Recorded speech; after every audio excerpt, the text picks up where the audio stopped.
अस्सलाम वालेकुम, मैं हूं आपके साथ अब्दुल-रहमान और आप देख रहे हैं न्यूज़ टीवी। न्यूज़ टीवी में आप लोगों की शिरकत का, देखने का और व्यू करने का बहुत बहुत शुक्रिया। अगर आपने न्यूज़ टीवी को अभी तक सब्सक्राइब नहीं किया हुआ तो सब्सक्राइब के बटन पर क्लिक करके सब्सक्राइब कर लें और साथ वाले बेल आइकॉन पर क्लिक करें ताकि हमारी नई आने वाली वीडियोज़ के नोटिफिकेशन आपको मिलते रहें। तो चलते हैं वीडियो की तरफ।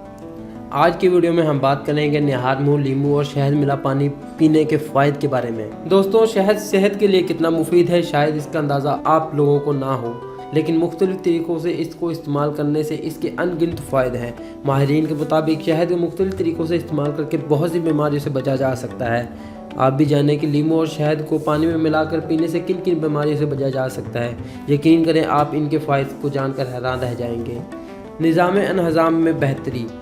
रोज़ाना सुबह निहार मुँह लींबू और शहद मिला पानी पीने से निज़ाम हाज़मा फ़ाल होता है। साथ ही ये कब्ज़ और गैस जैसे दीगर मसाइल से भी छुटकारा दिलाता है। वज़न में कमी। हर शख्स की ख्वाहिश होती है कि वो स्मार्ट और हैंडसम नज़र आए, लेकिन आजकल बहुत से लोग मोटापे का शिकार हैं। तो ऐसे अफराद जो अपने वज़न में कमी लाना चाहते हैं वो इसे ज़रूर इस्तेमाल करें। नतीजे कुछ ही दिनों में सामने आना शुरू हो जाएंगे।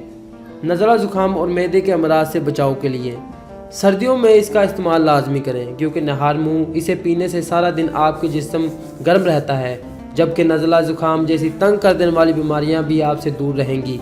इसके अलावा ये मैदे में चिकनाई और तेज़ाबियत जैसी शिकायत को दूर करने में भी मदद देता है। जल्द की ताजगी और खूबसूरती में इजाफा। जैसा कि आप जानते ही होंगे, लींबू और शहद दोनों ही खून को साफ करने का काम सर अंजाम देते हैं, साथ ही जिस्म में कीमियाई मादों को अखराज में भी मदद देते हैं। इसका नतीजा ये होता है कि आपकी जल्द में ताजगी पैदा होना शुरू हो जाती है और खूबसूरती में इजाफा होता है। दोस्तों, अगर आपको हमारी वीडियो अच्छी लगे तो लाइक, शेयर, कमेंट ज़रूर करें और ऐसी ही वीडियोज़ के लिए हमारे चैनल को सब्सक्राइब करना भी ना भूलें। तो मिलते हैं नेक्स्ट वीडियो में। अल्लाह हाफिज़।